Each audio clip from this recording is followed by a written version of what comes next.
What is happening? 92.6 The Pot. You heard me? 92.6 The Pot. The pot. Heard. I was gonna let it go, but since Yeah, I wasn't gonna say nothing. I mean, 92.6 The I Pot. just wanted to see where you was going with it. Nah. Don't worry, people. I wasn't smoking. Tired. Not today. Not smoking. Not ever. Stopped smoking a long time ago. Quit smoking a long time ago. When I was young. when I was younger. Respectfully. Yes, respectfully. When I was young, yes. Anyway, let me start this over again. 92.6 The Spot. You heard?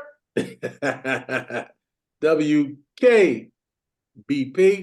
There you go. It's your boy Just Ja. Welcome to another edition of Not Right, Not Wrong. It's us. Yeah, man. And I'm here with my comrades, my sis and my bro. D1, what it do? Empress. What it do? Hola, good people. Hello, how are you? I'm good, Ja. Good to see you. You looking sharp. Of course. Looking handsome as always. Thank you, my dear. Appreciate you. Feeling is mutual. Thank you much. I replace handsome with beauty. Yes. Mutual. Thank you, sir. Yes.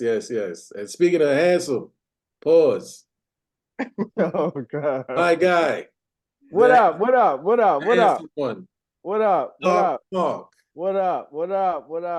Dark Mark done did it again. What's good, champ? What's good with you? I'm present, man. I'm here on the set, ready for tonight's topic. Let's get it in. Shout out to the Chiefs for the Super Bowl. Yeah, congrats. Props due. I didn't want you to win it all. I really didn't. Lost $100 on that game. But you won, man. Congrats. Yeah, man. Salute to them. Salute to Andy Reid and the crew. Reid, man. Patrick Mahomes. You earned that. Yeah, Hats off, man. Giants next year. Yeah, I don't know about that, but you know. We're gonna see if Aaron and Clifford have something to say about that. We're gonna see. I think it's cute that y'all are talking about this little game that was going on around the Usher concert. That's cute. Yeah, this little game, right? Just little game, right? Yeah. Little game, right? Yeah. Guys running back and forth, right? You know, this guys running back and forth, just crashing into each other aimlessly, in all directions. Just looking crazy. Boom. Facing a little ball, looking ridiculous. Yeah. Exactly. That was the pre-show. Right. It was the pre-show and the post-show. And the post-show for the, for the Usher Bowl. For the Usher Bowl. Exactly that. That's right. Yeah. Yes. Y'all saw that man come and show up and show out. Y'all better give him his due respect. Shout out to Usher, man. You killed that. Come on the show, man, so we can interview you and all that. We know you're a subscriber. Watch it. Come on, we'll get our subscribers up to about 5 million. Easy that day. Nah, he can't come on the show. We need to go to him. We need to go to the A. We need to put on our skates. We need to lace up. We need however it is you want to rock it. We get out there, man. We'll be on IG Live. You know what I mean? You go. We'll do that on IG Live. There it should go, man. Holla at us. Not right, not wrong. There you go. The greatest show that people don't want to admit to, but will admit eventually. The greatest podcast. There you go. You know, Like Well, listen, good people. Of course, you know I'm doing the most talking because these my episodes. I'm doing the narration and all that, heading the discussion. And I done thought about a couple of things, and I done created an interesting topic for tonight. Yes. Hold on to your hats and seats, because this might get y'all in your feels. Talking to my melanated congregation, our melanated congregation. This might get y'all in your feels a little bit. Let's do it. Let's do it. Has to be spoken about. So, comrades, as I told y'all in our group chat, I wanted to use brother Cat Williams and Monique as a point of reference. Of course, you know, Big Unk, everybody calls him Big Unk. Big Unk Shay Shay is reigning supreme in this podcast game with these two interviews. Close to 80 million views in total between Cat and Monique, and Cat and Monique is out here so-called truth-telling, calling people to the front of the congregation, throwing up spots, calling people out, naming names, claiming to have receipts, and not much backlash has occurred, maybe a tad bit, but people from a mutual standpoint has declared and decreed and spoke of this unity amongst us. You get people saying, we're the only people that tear each other down like this. Why we gotta do this in public? Why can't we hit each other's line and do stuff in private? We always do this to each other. We tear each other down, tear each other down. This is all the things we do, we tear each other down. Blah, blah, blah, blah. So that's been kind of the narrative of people who are mutual and don't take sides. Of course, people took sides naturally, but that's not the issue here. I want to focus on what that narrative that people speak of us tearing each other down. And which leads me to the question, as the collective melanated folks that we are, we speak of Black unity, Black empowerment, Black love, Black togetherness, but was that ever the case?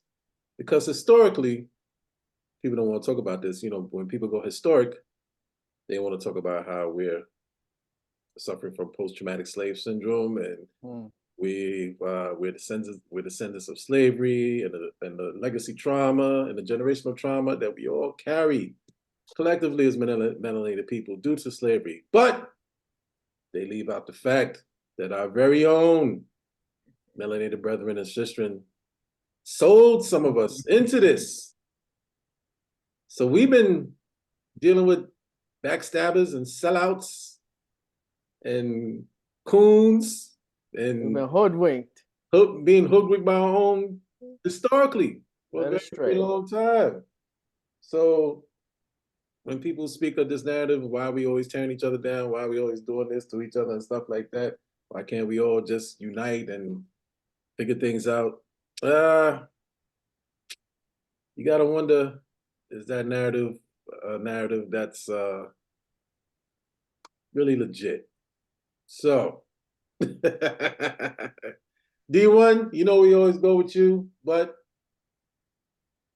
we're gonna start with the dark one. Do you mind? Hey. Like, you rather be that way, don't you? I'm good with that. Man, this topic is hot.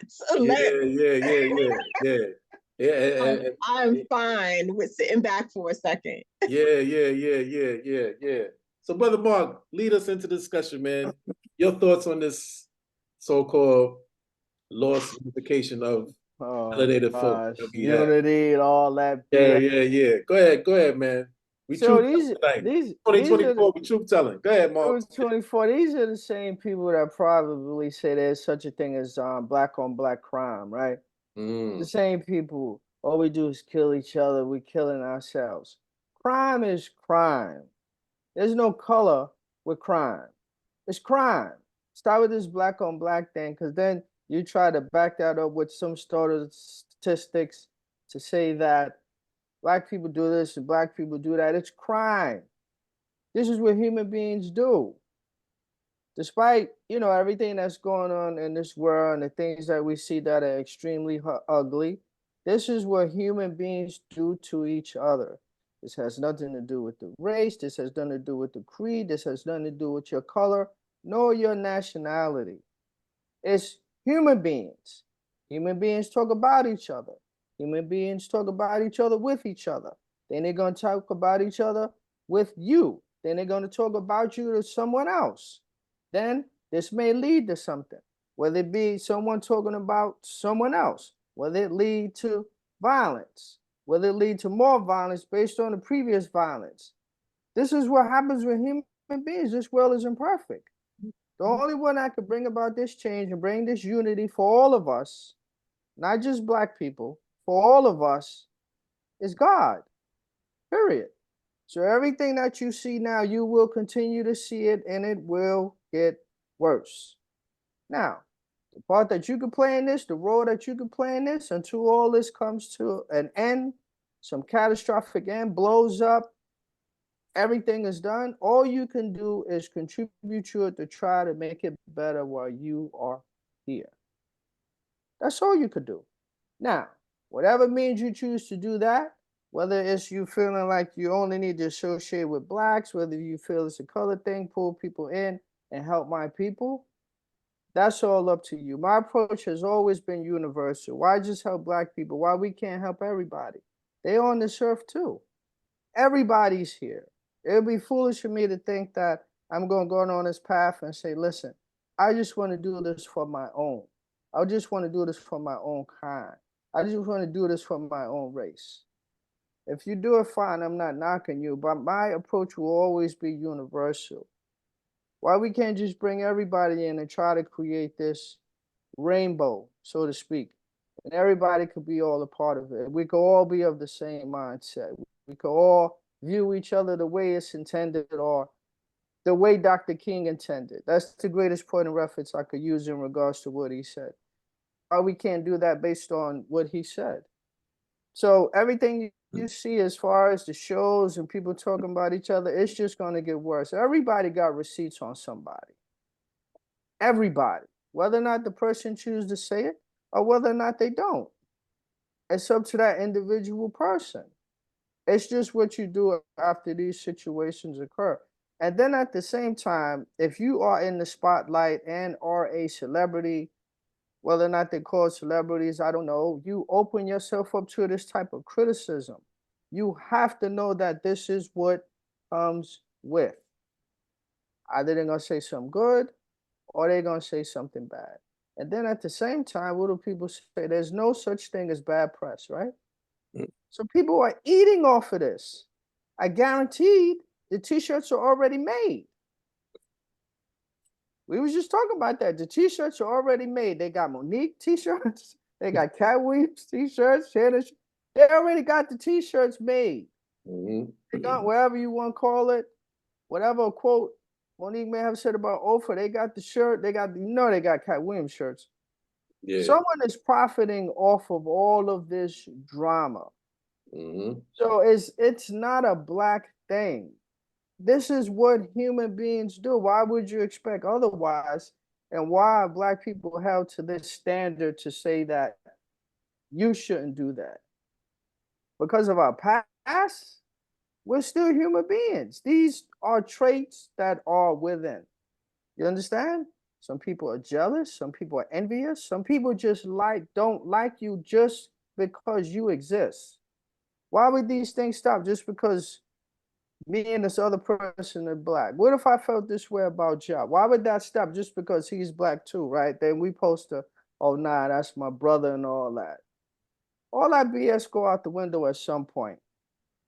If you really are of that, and that was really your mindset in regards to brotherhood and things of that nature, you would be that way with everybody, not just with someone that looked like you. Go ahead, y'all. I got more to share. Yeah. All right. Strong opening. All right. Empress, going over to you, my dear. Day one, let's hear it. Speak your piece, sister. So I had to kind of take a couple of notes just now. If you saw me looking down, I was like, oh, I gotta jot down a little note in my phone about that. I'm gonna have to start bringing a notepad in. I'm gonna have to do that. I keep mine.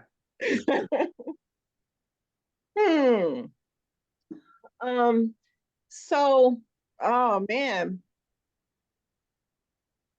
I think, yeah, Ja, you're right.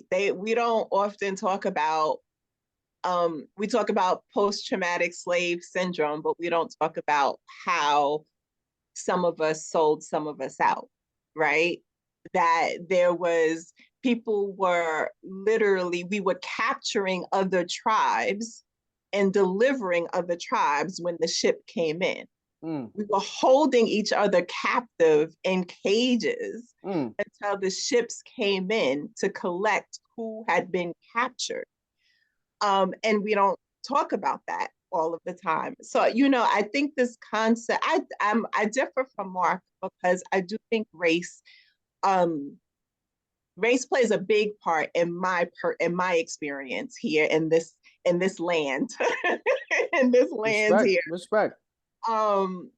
And you know, even we were talking about the Super Bowl a little bit earlier, and I saw that there was some backlash about the Black national anthem. Like, well, why does it have to be a Black national anthem? A national anthem is just that, it's national and everybody is included. So if there's a national anthem for one group of people, what does this mean? And while I understand how people can argue that point, there is a collective experience around Blackness in this country that warrants that. Like, we didn't just decide to make a song because we're good at it, although we are, we are, but that's not the reason behind it. So race does play a part in a lot of my experiences, right? Like, I don't really talk about Black on Black crime so much, but when people say Black on Black crime, I have an image that comes to my head that's a little bit different than just crime. When I say, I am one that says Black love. And some people might say, and Mark, I can hear you already saying this, like, love is love. It is, but, you know, to me, there's certain characteristics of being in a Black body, loving another Black body, right? There's a certain texture to that. There are certain challenges that are unique to our skin color. Some of that is unfortunate. I wish it wasn't the case sometimes. And sometimes I just love it. I'm like, yeah, I love the way Black people can show up for each other. That feels different. So there is a texture of Blackness to me. Now, unity, Black unity. I think Black unity is aspirational more so than it is like reality. I think Black unity, I think we can be unified for as long as our goals are the same. If our goals are the same, and if we see each other, if our goals are the same and maybe I'm benefiting a little bit more, then we can be unified. But the moment somebody gets too far ahead, what's the phrase? You think you're too big for your britches. I remember hearing that from little, right? So it is this almost this underlying thread that unity means everything is exactly the same for all of us. In the moment it's not the same, actually not the same, or the perception is that somebody is benefiting more, then unity is no, now this doesn't work. And I think that's because we don't just have the construct of race. We have the construct of sex. So we have racism, we have sexism, we have the construct of a hierarchy, we have class systems. And so there's all of these other isms that interact with race. And I think what I also want to say is that there is this concept, at some point we may have to give a reference list on this, because I might, I feel like some of our listeners at some point are going to be like, where that came from though? You just making stuff off the top of your head. Well, whatever. Yeah, opinion. You can. Yeah, it's your opinion. Facts. So they'll catch up. What I know is that there is a theory about group belonging. And part of that, what that theory says in part, is that you identify with the group that feels most powerful, that gives you the most pride. So if you think about D9, right? If you think about the Black Greek fraternity and sorority system, they generally have respect for other fraternities and sororities, but there's a pride in the one that they belong to. My fraternity does this. My sorority does this. These are members of my fraternity. These are members of my sorority. There is a pride in belonging. And I think that so the other part of my thought process is that I think Black people are unified with other Black people as long as there is a sense of pride.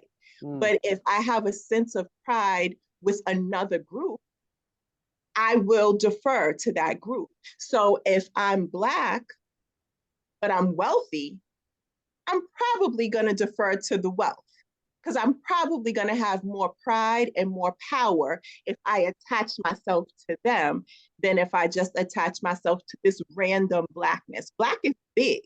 Black is big and Black is diverse. It's not one single thing. So there's some Black people, I hate to tell y'all, there's some Black people and there's some people that belong in this group of Black that are members that I personally, Tamika, I don't want to be associated with them. I don't have Black pride with every member that belongs to this group. And so I think that there is a sense of division and divisiveness within the group that needs to be acknowledged. And we are not all unified. And I can't imagine in what lifetime we would ever all be unified, because even within the group, we're going to find out, well, what pocket of this group do you belong to? Because I need to know who is the most powerful, who has the most money, who has the most credentials, who has something that I feel proud to belong to. So that's my long answer of saying, no, I don't believe. And we live, for those of us who live in the Americas, we know 92.6 is international. But for those of us who live in the Americas, these here so-called United States are very individualized. We talk about community, but almost everything in the States is about you. How do you move forward? How do you make it happen? How do you make it happen for your little niche, for your little family? Not how do you make it happen for the group? And in closing, go ahead. In closing, Club Shay Shay, shout out. Impressive, very impressive. The numbers are impressive. We've all watched bits and pieces of it, even if we haven't watched the whole thing, all of these, interviews, the entire interview. Definitely. We've watched bits and pieces. No doubt. I would say this quietly because I'm not a comedian and I don't need Monique coming for me. I don't need coming for me. I don't need none of this. But specifically with Monique, I don't really have the same feeling with Kat, and some people might argue about, how Black women see other Black women. She would make that argument, right? She would make the argument of, I came out, strong and loud and powerful, and people don't like a Black woman, a dark, big Black woman who's powerful. I feel you, Monique, but I was also raised in a family of strong, powerful, big Black women. So that doesn't bother me. As a matter of fact, that's very, very familiar to me. But when she first started, before she got onto the Oprah Winfrey, Tyler Perry train, there was something, and I can't remember exactly what it was, but I remember her feeling like she was chastising large groups of people at a time. And so by the time she started talking about her troubles with Netflix and all of this, she had already lost my particular ear because she sounded self-serving to me. There was no benefit to me personally. And so that might go back to what I said a little bit earlier. Like, I didn't have a reason to get on the Monique train. There was no, she was going to set the stage for other Black comedians, other Black female comedians to follow. I'm not in any of those categories. And I had already felt insulted by some things she had said prior to that. So she had lost my ear. And I think so I wonder how much of what Monique has said, and even Cat Williams has been pretty quiet as far as I know, until recently. Mhm. But I wonder how much of what they're saying is not simply truth telling, how much of it is actually self-serving, how much of it is because they've had enough and they need their story to be told. And for all of the millions and billions of us who watched it, why are we watching it? Are we watching it to unite? Or are we watching it because we enjoy watching people get shredded? So that's it. Good segue. Good segue. Definitely. Good Definitely. segue. Good point, Steve-1. I love Thank it. you. Love it. Love it. I didn't even look at my notes, y'all. And before I said segue, I said good segue. Oh gosh, John, what's up, man? 92.6 the pot. I'm having a not so good night grammatically. Yes. That happens, man. But That you know, happens. good swagway. That A happens. great way. Oh, John, we gonna need you to get some rest, man. Yeah, man. ASAP, man. Yeah, man. The reason why I say that is because that was gonna be my next question. You know, and I know that I'm posing this from a subjective standpoint because I'm only referring to us, but it seems like this is what we thrive off of. We thrive off. We talk about community and unity in one sense, and then in another sense, to your point, we thrive off the drama. We thrive off the tea. We thrive off seeing our people beef with each other. This is exciting. We break out the popcorn for this. The ratings go up, and this is why Unk Shay is reigning in the podcast game right now because we're tuning in to this drama. And this is also the reason why reality TV shows are successful, like Real Housewives of ... Love and hip hop. Yeah, Love and Hip Hop. Love and Hip Hop of Phil City here. We thrive off the trauma. We thrive off the drama. This is what breaks in money, and this is what networks bank on. And so I think we bear the responsibility of projecting that and funneling that into these platforms for them to get ratings and earn money. And the reason, and what's the reason behind it? Is this another form of post-traumatic slave syndrome? Why do we like drama and trauma so much? Do you have an answer for that, Brother Mark, or a theory? Oh man, that's a good question, and I know we spoke about this a couple of times. More so in regards to us, because we don't watch it. I believe you don't either. I think we were spoken about this long before we even had a podcast, just trying to figure it out. Because our life is already a reality. Mm-hmm. Whether or not someone came to us with a script and offer us a couple of $1 million to say, let's throw you on a TV show, they may not have done that. But our life is already a reality. I can't see me watching someone else's that's scripted. Why people like that stuff, I really don't know. For some reason, some people think it's entertainment. Remember, entertainment is subjective. There'll be some things, and just to make a point, this may divert away from what we're talking about with Black Unity.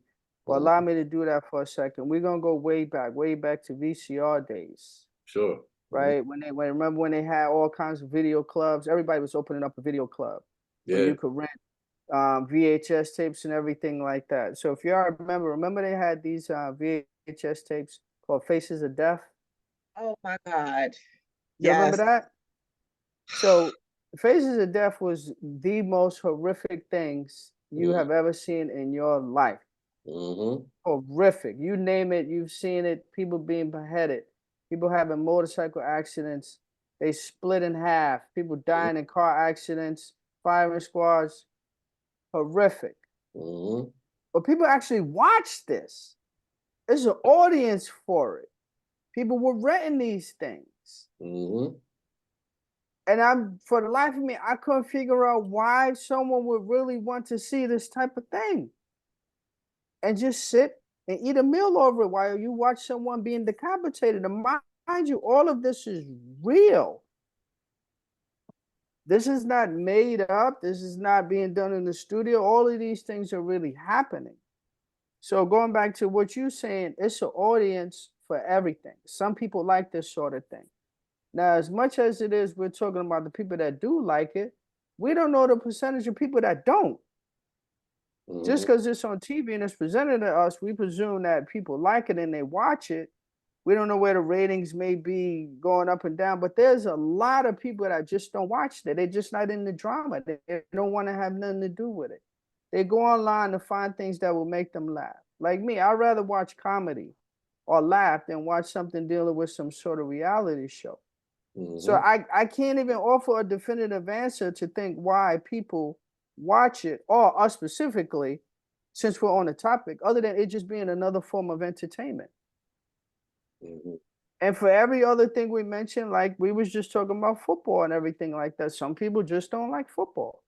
I hear some like, nah, I think it's stupid. It's just a bunch of guys running around, hitting each other with a football pigskin going back and forth. But we look at that different. I just think it's entertainment. But one thing I will say in regards to these reality shows, now we are of a certain age, and for the most part, we're kind of set in our ways, and we're still maturing, we're still learning, because that never stopped. But there are young people that are young and impressionable, and they see these shows, and they try to mimic these things. They think it's hip. They want to be as hip as the people on there. They want to speak the same language, because this was being pushed at them. And this is what they discuss in school. Now, if you don't watch it, you corny. Or you don't watch that. Now, you know, if girls say something to you, you don't watch that, you're not hip. Now you got to do these certain things to be in the know. You got to be in with the in crowd to be popular. So I think a lot of the stuff that's being put out there to young people, I think it's affecting them more than it is for us. Because now they need to reach that level. Like they need a level of fame. They need to be known. They need to do this. They need to do that based on what these reality shows and everything that they're watching doing. And I think it's hurting them the most. Yes. D1, your thoughts. Yeah. So I watch reality TV. I do fix your face. Wow. No, I didn't think that. To be honest with you, I didn't think that. I don't watch a lot of it, but I remember I watched Real Housewives of Atlanta and Real Housewives of Atlanta. The other reality shows that I watch are like more competition based, like Survivor or whatever. But I do remember Flavor of Love. When Flavor of Love came out, that was the first reality show that I watched. And if y'all remember the old Frosted Flakes commercials, I think it was Frosted Flakes, where they would do the commercial with somebody's face like covered, and that person would admit that they eat Frosted Flakes, but they would only admit it if their face was covered. That's how I felt about Flavor of Love. Flavor of Love, I was like, I can't tell anybody else. Like, I cannot admit to this. Like, this is wild. But it was entertainment. And was there some drama involved? Yeah. Like, you know, kind of women are competing over Flavor Flav. Like, wait, what is happening here? But there was also this air of disbelief. Like, this can't be the case. So there is that.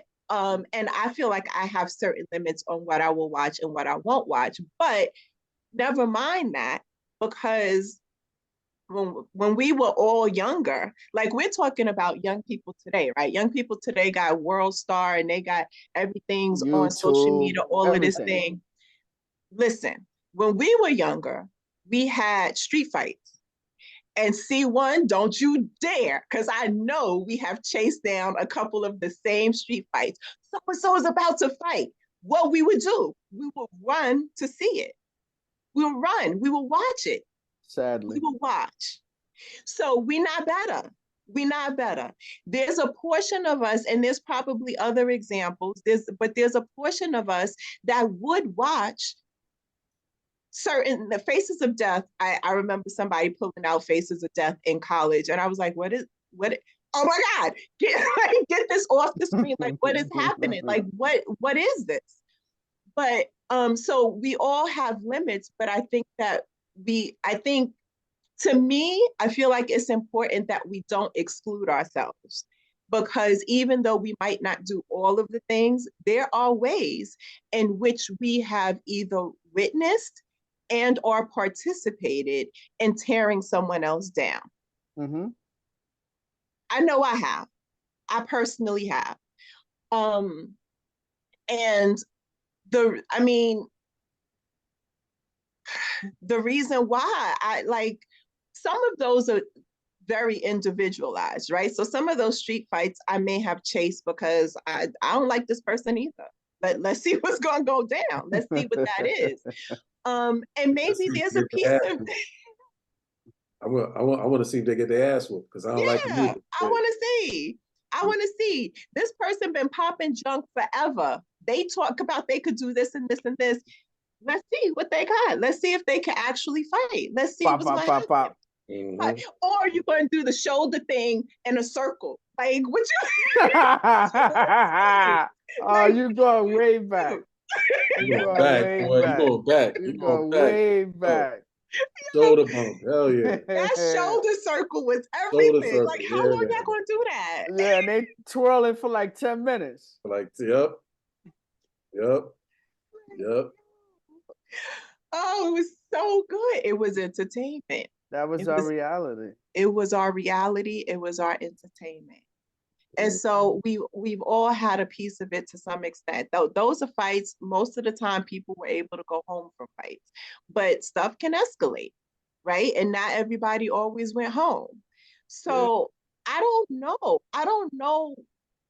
Maybe this is a holdover from slavery. I'm one that believes that in our genetics, we have gifts and we have traumas. Just the way, sometimes a 4-year-old or a 5-year-old can pick up drums and start playing the drums. And you're like, oh my God, where'd that come from? And you could be like, their great-grandfather played drums, but they never saw their great-grandfather do it with that. Just the way we have trauma, we have gifts. So maybe there is a part of us that likes to see the drama of it. Maybe there's a part of us that goes, I'm glad that's not me. And then there's the part of us that goes, I wish a nigga would, because if it was me, blah, blah, blah, blah, blah. You gotta bleep out what I just said, y'all. But there, so I think there are multiple reasons, but I'm not willing to rule out that trauma, inherited trauma, is not part of it. And I also remember in some of those street fights, walking home with the winner is very different from walking home with the loser. Mm-hmm. It's a very different experience. Mm-hmm. And so maybe there's part of that. Maybe you want to be attached to the winner. I don't know. Yeah. Let me jump into that for a second, John. I mean, definitely at some point it become a choice in regards to what you're going to put on your television, phone, and or watch. You understand? But definitely before all this new age media and anything like D1 said way back, our entertainment to some degree was watching those fights. So for some, it's always a situation whether or not we like that type of stuff. I remember on more than one occasion someone being on the roof and everybody down just telling them to jump. Why? Why are we doing that? Do we really want to see this person jump? But no one is saying don't jump. I mean, of course, someone may have called the cops or what have you to come get the person down or talk them down. But until the police come, people just like jump, jump, jump. And someone really wants to see that all the way down to the person hit the ground. And it seemed like this just go in slow motion till the person hit the ground. Then you hear that sound. You know how that sound when a body hit the cement? That's horrific. Yeah. So if someone could stand there and watch that and then actually look at the body, just twisted and turned in all kind of ways you probably didn't think a body could turn. This is probably the same type of person who this entertainment is suitable for because they find with watching that it's something for everybody.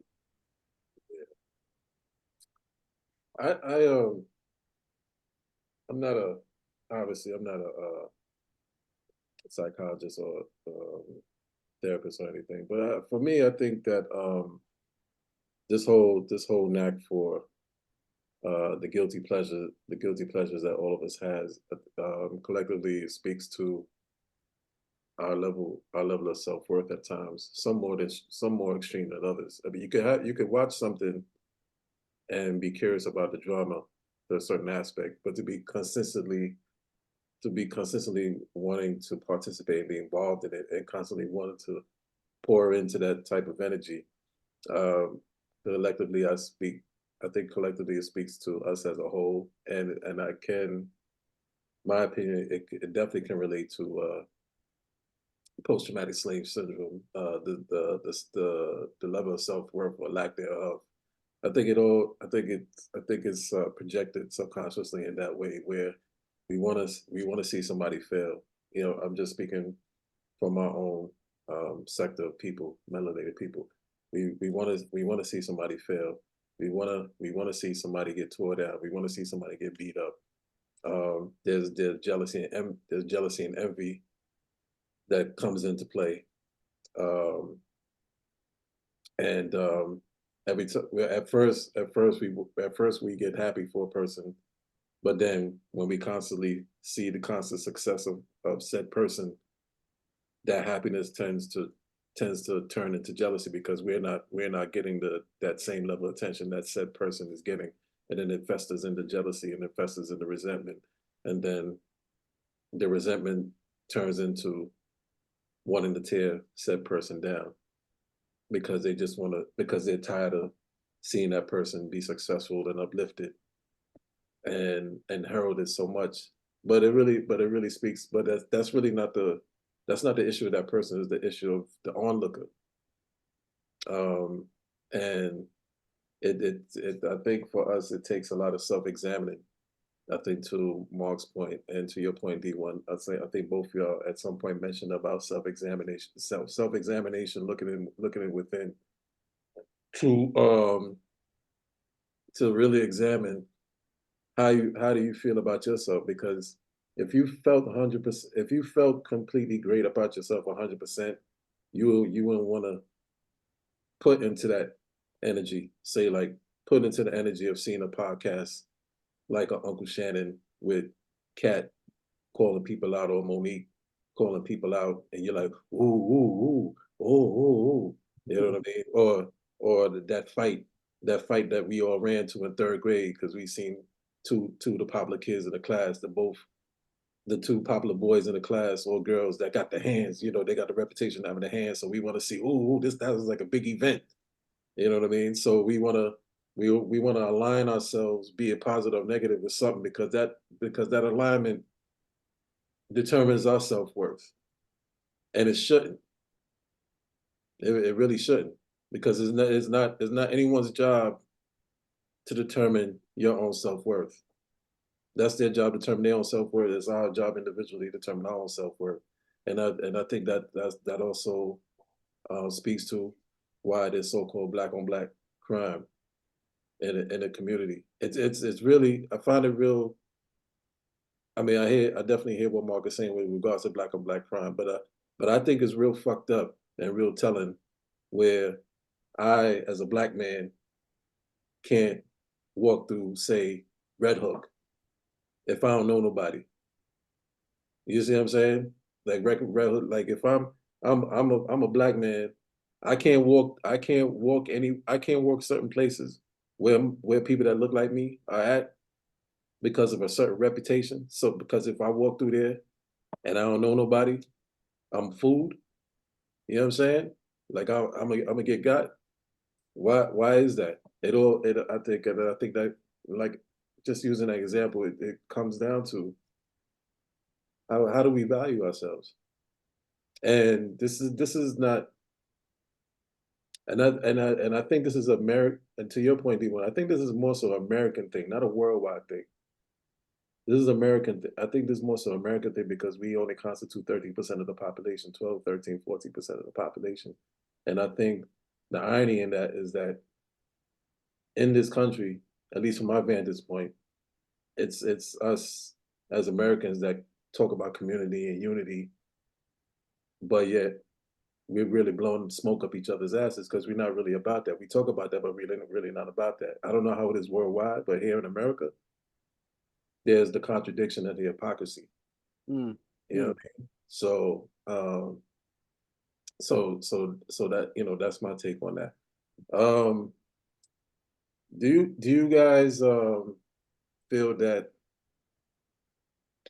here, particularly as a country, because, you know, I'm not well versed how we are throughout the diaspora worldwide, whatever, but particularly here in this country, that there is that the contradiction is as such, and we not know what we want for each other, or do we really want success for each other? Any you know, anyone of y'all can start. I think, John, that Red Hook example was real, man. That was real. That was real. Because we all also know, you know, and Red Hook is just an example of a neighborhood, but we all know the feeling of walking through a neighborhood that's not ours. Mm-hmm. And having to change your walk, or having to change your look, or having to do something to either feel like you won't stand out, or to do something to show that you belong, or do something to get through the neighborhood quickly. Right? You gotta, who you with, you gotta have somebody with you from the neighborhood, or you gotta look tough enough that ain't nobody gonna mess with you until you hit the border, until you hit the boundary of the neighborhood. Take that big sigh of relief, right? Like, yeah. It's real. It's a real thing. But you know what I think it is? What I think the real holdover from slavery is this belief that there's not enough. I think the real holdover from slavery is we can't all win. And so if we can't all win, I like that. Somebody got to lose, and it ain't going to be me. It can't be me. For whatever the reason is, because I'm not a loser, because my mama told me, don't come upstairs crying after a fight. Don't you dare. For whatever the reason is, we know that if there can't be all winners, we can't, this participation trophy is new. We didn't grow up with participation trophies. No, we didn't. We didn't grow up with that. And so I think I'm not gonna, if somebody gotta lose, I'm gonna do my best for it to not be me, because I don't believe that there is enough for everybody. And I think that is that's part. I'm not well versed on, I know my experience here. And even my experience here is limited, right? I know mostly my New York experience. And so it's very limited. I've traveled for sure, but I haven't lived other places that give me enough insight. And even my New York experience is still only a piece of New York experience, right? It's New York City experience from a particular time. So it's limited. I give you all of that. Yeah. I feel like Eminem from 8 Mile. I don't know a lot. New York speaks for the world. That's it. Yeah, like, listen, it's small. It's New York. But I do think what I've seen myself, what I've seen with my own eyes, what I've experienced and what I've heard seems to back up that many of us feel like we can't all win. And so we don't want to spread whatever the resource is, we're not going to spread it around. They got us buying water. Water used to be free. I don't know who it was, it's some actor who I saw snippets going around on social media within the past couple of weeks. Like they got us buying like apples and oranges. They got us buying stuff that grows on trees. They got us buying water. They are selling us every resource they could sell us. If they could figure out how to sell us air, they would do it. They gave us money and told us what the value of money is. So this is what it's worth. Now you will work for it. So we stopped bartering. We stopped saying, I'm going to fix your shoes, but if you can, fix my chair. Like we stopped doing that because they gave us money and said, this is what it's worth. Oh, it's this, y'all, it is the same bill. They put different numbers on it and said, this one is worth 20. This one is worth 100. This one is worth, it's the same effing bill. No doubt. It's the same, y'all. You better talk. You better talk, girl. You better talk. So you better talk. The problem, post-traumatic slave syndrome, to me, talk. Yeah. My stomach is bubbling right now. I'm so mad because it's all scarcity. It all is, how can we take and show them that they don't have enough and make them fight for it? Go fight now. All right. I love it. I love it. I love it. So what's the alternative to that? What's the alternative?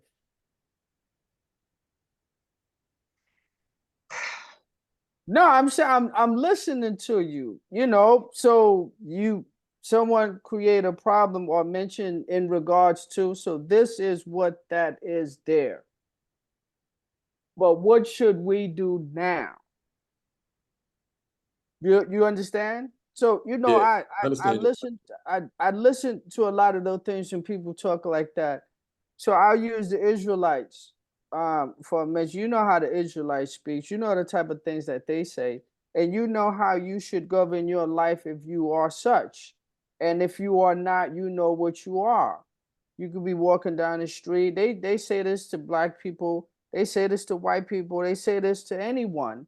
And sometimes people stop and talk to them. Then they compare Bibles in regards to this and that. This is what the Bible said. Then this chapter, this verse, and this quote. And they saying, well, this is what black people are supposed to look like. This is what black people are supposed to eat. This is what black people are supposed to sound like. These are who black people are supposed to marry. So it's everybody in some form or another. And, we could go on YouTube, come up with 900,000 videos that say, this is what black people are supposed to do. So everything that we're doing is wrong. Without question. Somebody will have a problem with that. But the fact that I have glasses, I got a bald head, I should be dreaded out. I'm supposed to show the natural. I'm supposed to show the peasy head. The fact that D1 got braids, she ain't supposed to have braids. She supposed to wear her natural. She ain't supposed to do that. The fact that Ja got the goatee, why would he do that? He supposed to have it all down here, get the Philly. Someone is going to say something just based on that. So it's too many other black people saying what other black people are supposed to do. And that's when people get angry and it gets more complicated. Because then someone may believe like, oh, damn, he right. Now they got their person he pulled in. He got to believe him. Now that person is going to come on and talk to me. I see him. Yo, Mark, listen, hey, what's up? What's going on, man? So the Super Bowl? Yeah, I saw that, man. Only black people watch that are sellouts. Mind you, a week ago, he was talking about he Niners all the way. He went home, saw this YouTube video, watched it 30 minutes, dude changed his life. I see him again, same dude. Yo, what's up? What's going on? Yo, what's up, brother? His voice sound all firm. Now, yo, what's up? I don't get the same thing back. Yo, what's good, man? We still on for the bowl? Or you watch that? Man, only black people watch that are sellouts. I'm Damn, laughing what 'cause that shit happened? is real. What, It is what real. happened, man? What? Nah, man. And this is how it's gonna go. What we should have did, or what we supposed to do, or the way we're supposed to act is ABC. Like, damn, what happened to you? So now I'm a sellout because I don't watch the bowl because I watched it. Sellout, man. You ain't supposed to do. Ain't supposed to be watching that commercialization. Ain't nothing but a slave factory. NFL 85% black. What they got them doing, running back and forth. It's white laces on that football. They chasing the white. You see what I'm saying? You see how ugly this get? Now, that's that person's point of view. Now, based on that and the energy that he giving off, he just lost a friend because I don't want that to be around me. I don't want the energy. I don't want anything associated with that new mindset. Now, unless he changed, we can't associate with each other. Yeah. Just based on that. So what you have to do for your own sanity and well-being and peace of mind and keeping with this, you have to figure out what works best for you and how you could sleep sound at night, knowing that you have contributed to or making someone's lives better. If you are of this mindset that you only want it to be about race, that you could sleep sound at night, knowing that you've contributed to the life of someone that looked like you. What did you do? We had a couple of episodes back. D1 said that she was in the store and it was a couple, I think it was a couple or a guy, I can't remember. They didn't have the money and she gave the money. She paid for that for them. Was it a couple, D1, if I remember? Were they black? Yep, they were black. Right. You see? Little things add up. Little things add up. All these little things mean something. So you don't know on what day, on what time, and what month, and what year that same couple that D1 helped gonna come across another couple behind them. Oh my God. Let me pay that forward. So all these little acts that you do, as opposed to being something in mass, everybody can't just go and make a school. They can't create a school and just be, all boys school, all girls school, just for minorities. Everybody can't do that. So you got to do little by little, little by little. If you want to just make it about rate, if you want to do it on the universal scale, hey, do it. Donate your time, donate your money to those causes. Other than that, you trying to figure out this whole blackness, because you're going to come across something that go against that. We could go on everything. We could talk about our movies. We could talk about our music. We could talk about everything. And each one of those would be a different episode for us to discuss blackness. We could talk about stereotypes. We could talk, what's one of them? Black people don't climb mountains. Yeah, they do. They had this whole group of brothers that just climbed Mount Everest. A bunch of them. You see how confusing this could get? And especially us, we all have children. You understand? And they're going to get older. My daughter's grown. She's 24, sorry. D1 got 2 grown kids. Jai, your daughter about to be grown in a minute. She's going to form her mind about different things which we're going to allow them to do. But at the same time, a lot of the stuff they're going to see from us. And it's not what we say, because they're always listening. They're going to do it based on our actions. Yeah. So little by little, contribute, little by little, whatever helps you sleep sound at night, knowing that you have contributed to someone else's life and this whole mess that may brighten them, and at the same time that made you feel good. Just keep little by little. That's it. I got to make it as easy for me as possible. Sure. And at the same time, maybe at some point, the same dude that I came across that came with me, shall I watch the Super Bowl? You never know what may happen with him with another year. You never know. I see him again. What's going on? Hey, Mark, what's going on? What's happening? Oh, what's up? What's going on? Nah, it's just something I was going through for a minute. Respect. Yeah. I'm laughing when you was telling your Israelite story, because I had a friend like that. He was when he first started out, he was a zealot, but he's since smoothed it out, and he's, for lack of a better term, back to normal per se. Well, Mhm. yeah, we used to have intense conversations, and he used to talk about how he used to be on the phone like, "Yeah, you a Israelite. You ain't black." Yeah. You know what I'm saying? I used to have those conversations with him. They'd be intense, but he was first introduced to it. And usually, when you're first introduced into something, it opens up to your mind Yes.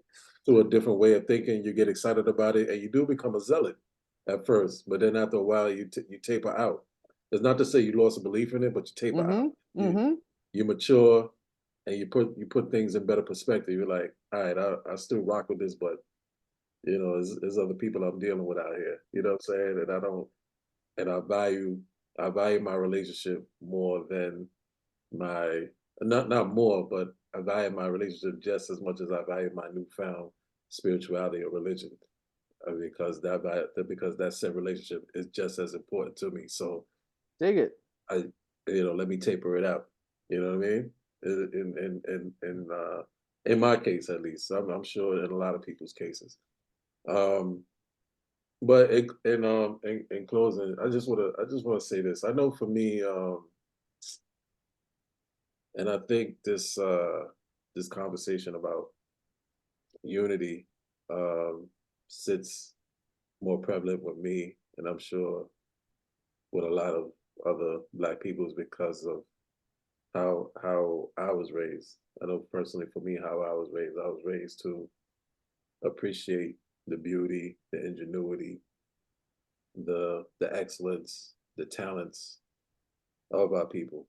So for me, as being a child immersed in that knowledge and that type of culture, I eventually am going to grow up as a man who loves my people per se. So that from a universal standpoint, to your point, ultimately, it is my goal to get to that universal standpoint of love and understanding and acceptance and non-judgment. But the core, at my very core, I can't deny is the love of my people. So, and first to get the universal, get that level of universal love, understanding, sharing, whatever, respect amongst my melanated peers before I ultimately expand to that universal trajectory. And so, it is just as simple as that for me personally. Not my upbringing, how I was programmed, because we are all programmed to a certain degree. So that's my program, Mhm. right? So but it's up to me now, as a man of a certain age, to I have that as my core, but it's my job to expand. It's my job to expand because I know better. I've seen, I've learned on my own, learned from other people, read, whatever the case may be. Using tools and knowledge and information to expand. So it would be incumbent upon me to expand, and no one else. Um, so so I say that and ask you this: in your opinion, should we more concentrate on being unified with people based on character instead of skin color? D1. If we share similar character and consciousness, should we unify with people in terms of that as opposed to skin color? Yeah. So I got a story first. Good, good. I might have shared this with you before. I can't remember. Some of my stories are repetitive, but whatever. Just nod your head and act like you never heard it before. For sure. But I went to get a massage like a while ago. And it wasn't just the massage, it was more so like kind of body work. I don't know if y'all are familiar with the practice of Reiki and body work and things Oh like yeah, that, like energetic absolutely. work. Yeah, Okay. absolutely. Yeah, yeah, yeah. So the person that I went to is a licensed masseuse, but also holds these other characteristics, not a Reiki master, but other body work characteristics. Hmm. And so it was my first time going to this person, and as we're doing kind of like the pre-interview, we're talking, he's asking me questions, I'm asking him questions. And, you know, I talk a lot sometimes. And so I start asking these questions and he says to me, he goes, you know what, Tamika, I wouldn't normally go in this direction, but because you're asking, let me say this to you. And he said a bunch of things, but one of the things that he said was, he's looking directly at me, but almost through me at the same time. Like his eyes looked like they had glazed over a little bit. And I'm like, what's happening here? Because I have a pretty strong spiritual belief system, but I also have a really healthy dose of cynicism. So I'm like, bro, what's happening? And so he said to me, he said, we're in love right now. And I'm like, say what? And he goes, no. Not in love between us. We are in love, the frequency of it. And we talked about that for a minute, and it just felt so powerful to me. It's not that it's something I hadn't heard before, but you ever have somebody tell you something that you've heard a million times, but the way they say it that particular day lands differently? The way he said it that day landed differently. And so to answer your question, Ja, I had to bring that story in because I didn't grow up, my family we weren't like overtly pro-Black, right? Everything around us was Black, but I didn't get any direct messaging about the expectation about how to show up Black. It was, this is our experience. Like, what do I need to tell you? Like, this is it. So, but as my spirituality is evolving, I am getting very attuned to frequencies. And so my goal is to show up in the world as often as I can, which is a challenge. But my goal is to show up as often as I can in the frequency of love and in the frequency of abundance. And if I do that, I will contribute more to that energy, and I will also find my tribe. And so I will do little things from time to time that will contribute. It so happens that a lot of that is to a Black community because that's often what I am connected to. I'm connected to the music. I'm connected to the culture. I'm connected to the cinema. I'm connected to things where I can see myself reflected back. So generally, those are the communities that I'm giving back to first, because that is the community that's in my experience. But also, I'm also in love. I'm also in abundance. And when I'm in those frequencies, it doesn't matter what your skin is. It doesn't matter if you're male or female. It doesn't matter what your ethnicity is. Are we in the frequency is what matters. I think I answered your question. No, you did. Well said. Well said. Love it. Dope. Love it. Close it out, brother.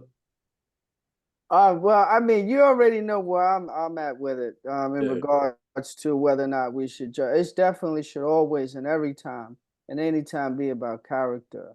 I truly believe that. I believe that for a very long time.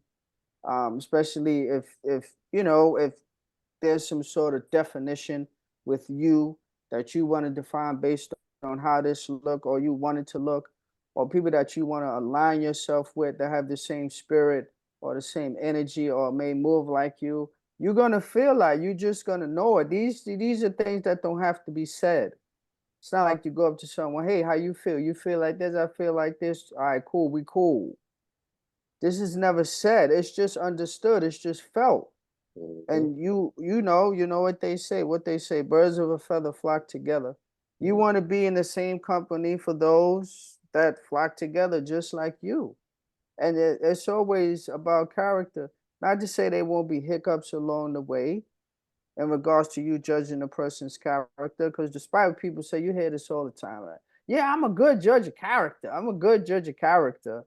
People say that all the time. Well, I'm a good judge of character. So let me tell you.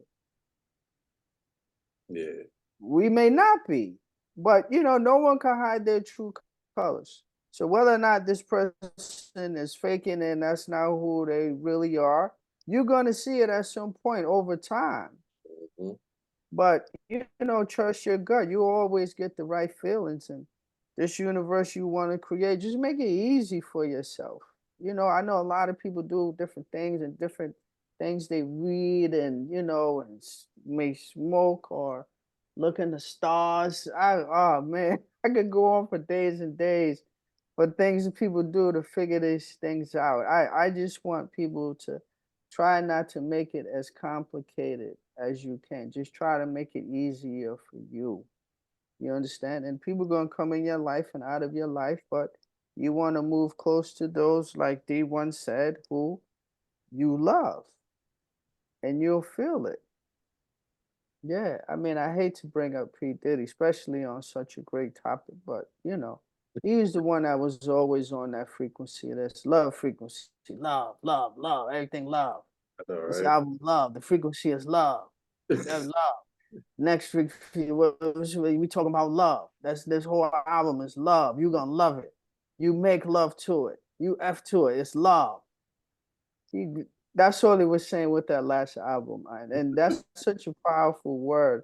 I'm not one to just throw that love word around. That's just not me. If I ever tell someone I love them, believe it's genuine because I rarely say it. That's just not something I just throw around. It's especially in a relationship. If I ever tell a young lady I love her, believe that that's for life. Because I rarely say that. And it really has to come up out of me because those are powerful words and our terms. And depending upon who you say that to, that might mean even more to them than you just saying that. So you got to be careful who you share that with and give that energy to. Uh, so and the same point that D1 said, I think whoever it is you tell, whatever woman you tell that to, regardless of relationship you in, what have you, if I tell a woman that, and I go through 4 or 5 women and tell all of them love, I think to some extent on a spiritual level that we're together for life. Whether or not we're physically together, she meets someone, I meet someone, we go on in our lives. But I think once that's said, and on some level spiritually, I think we'll always be together for life. Yeah, solidified, right? Yeah. It's just something about that, about how I feel. But yeah, definitely to answer your question, Joe, I always go off of character. Dig it, dig it. Yeah, yeah, because the person that you with and judge on character, they might have you running down the street to go see a fight.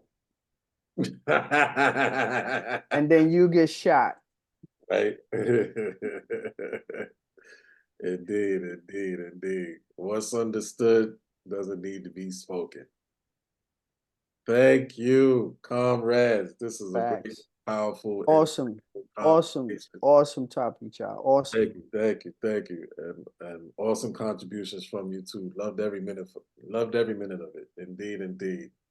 So, with that being said, on behalf of Empress D1, the Mighty Dark Mark, this is Just Ja, 92.6 The Spot, WKBP.